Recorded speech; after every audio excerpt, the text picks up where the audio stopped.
अस्सलाम वालेकुम नाज़रीन, मैं महफूजुर रहमान और आप लोग देख रहे हैं छोटी इस्लाम मेहमान। आज इस वीडियो में हम बात करने वाले हैं नमाज के ऊपर। अगर लोगों को नमाज की अहमियत पता चल जाए तो कभी कोई नमाज छोड़ने वाला नहीं मिलेगा। अल्लाह के रसूल सल्लल्लाहु अलैहि वसल्लम फरमाते हैं कि ख़ास करके फजर और इशा की नमाज हिफाजत करनी चाहिए, क्योंकि मुनाफिक को इशा और फजर की नमाज बहुत कराहियत महसूस होती है। अल्लाह के रसूल सल्लल्लाहु अलैहि वसल्लम और एक हदीस में बोलते हैं कि बैन अल-अब्दी व बैन अल-कुफ्रि तर्क अस-सलाह।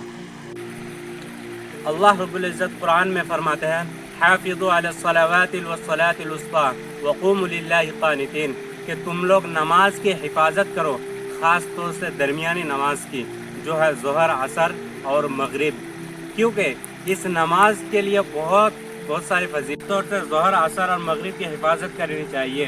इस वजह से कि अल्लाह के रसूल सल्लल्लाहु अलैहि वसल्लम फरमाते हैं कि अगर लोगों को इन नमाज की अहमियत पता चल जाती तो कोई भी लोग इस नमाज से गफलत में ना रहते। ज़रूरत पड़े